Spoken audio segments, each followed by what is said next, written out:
Un conseil, madame, un conseil, monsieur, mangez. Y'en a qui prennent un petit coup, moi je mange. Y a-t-il un pilote dans l'assiette? Y'en a qui lèchent les vitrines, moi je mange. Moine, j'ai un problème, j'arrive pas à appliquer les recommandations du ministère de la Santé. Arrêtez de grignoter entre les repas. Qu'est-ce que je peux faire pour quitter cette habitude? Alors à part les coups de fouet, je ne vois pas. Non, on va trouver plus doux.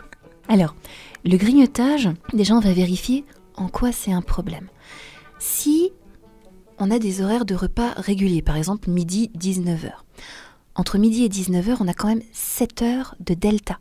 Il est probable qu'entre deux, surtout si tu as une activité un peu soutenue, que ce soit une activité intellectuelle, professionnelle, une activité physique, etc., que tu aies faim entre deux. Si tu as faim, c'est que ton corps a besoin d'énergie. Donc il est normal à ce moment-là de manger. Souvent la faim, elle va apparaître vers 16, 17h, 17h30. C'est normal de faire une collation à cet endroit-là. Maintenant, un grignotage, c'est manger quand on n'a pas faim. On va regarder à ce moment-là pourquoi le grignotage survient. Est-ce que c'est simplement par mode automatique parce que y avait des croissants sur la table ou quelqu'un a apporté un gâteau, il y a des biscuits, il y a du chocolat, je les ai sous le nez et de manière tout à fait machinale, je vais les manger. Quand le grignotage est dû au mode automatique, le fait d'en prendre conscience et de me poser la question, mais est-ce que j'ai vraiment envie de manger un biscuit là maintenant? Ça va aider à limiter toutes ces prises alimentaires excessives et qui ne servent à rien finalement, parce que si tu n'en as pas envie, ça ne te manquera pas.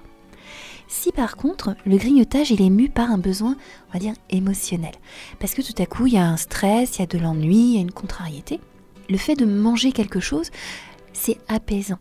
À ce moment-là, on va se tourner plutôt vers des choses agréables qui vont aider à, comme des biscuits, des choses sucrées ou des choses salées comme du fromage, des choses réconfortantes qui vont favoriser la sécrétion d'endorphines dans le cerveau qui sont des molécules apaisantes. Si le grignotage il est mu par un besoin émotionnel, on va regarder quelles sont les émotions et on va essayer de trouver des réponses spécifiques à ces émotions, que ce soit d'autres manières de les gérer ou que ce soit d'autres stratégies réconfort. Et alors, ces stratégies réconfort, mettons, je suis dans mon bureau, en train de travailler, au sommet d'un immeuble de la Défense. La stratégie réconfort, là, ça va pas être le câlin que je vais aller faire à mon voisin de bureau que je ne peux pas encadrer. Alors là, à part le chocolat, qu'est-ce qui va se passer?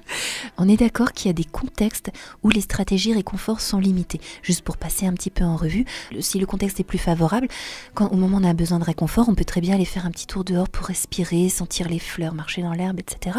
On peut très bien effectivement demander un câlin à quelqu'un qu'on aime, ou au chat. On peut aller faire un petit tour de shopping, se faire un petit cadeau. On peut prendre un bain, on peut s'offrir un petit massage. Voilà. Donc les stratégies réconfort, a priori, elles sont nombreuses, sauf qu'il y a des contextes particuliers où on ne peut pas obtenir un massage comme on veut, où le chat n'est pas disposé à faire un câlin, où on n'aime pas son voisin et qu'on ne veut pas le câliner non plus. Voilà. À ce moment-là, effectivement, les stratégies réconfort sont limitées. Qu'est-ce qui est toujours disponible? Par contre, c'est le chocolat que tu planques dans le 3e tiroir de ton bureau. Démasqué. Et c'est pour ça, effectivement, c'est par pragmatisme et efficacité que le cerveau va nous dire là j'ai besoin de chocolat plutôt que de nous dire là j'ai besoin de réconfort, qu'est-ce qu'on pourrait faire? Donc on va se tourner plus directement vers le chocolat, les biscuits, les aliments réconfortants parce que c'est pratique. Le fait déjà de prendre conscience de ce mécanisme, ça va aider.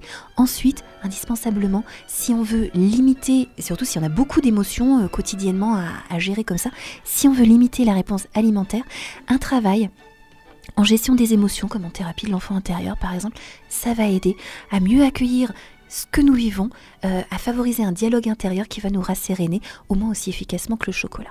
Est-ce que ça veut dire que je condamne complètement mon 3e tiroir de mon bureau et que le chocolat c'est fini à jamais pour ces petits moments-là? Mais non, pas du tout. Quand tu as un besoin de réconfort et que là, ça arrive que les émotions soient tellement fortes qu'on n'arrive pas à prendre du recul et qu'il n'y a vraiment pas d'autres stratégies disponibles, manger du chocolat en conscience, c'est-à-dire le savourer, profiter des textures, profiter de la saveur et prendre conscience de l'apaisement que ça procure, c'est une stratégie tout à fait ok. D'ailleurs, quand on procède comme ça, en savourant, souvent on n'a pas besoin d'aller jusqu'à la moitié de la plaquette. Donc on est bien d'accord, quand on mange parce qu'on a faim, c'est pas du grignotage. Exactement. Voilà. Et d'ailleurs, il faut manger dans ces moments-là, sinon il y a sinon on est en hypoglycémie et on peut faire clouc. Ok. Merci Anne, je vais ranger ma tablette de chocolat alors.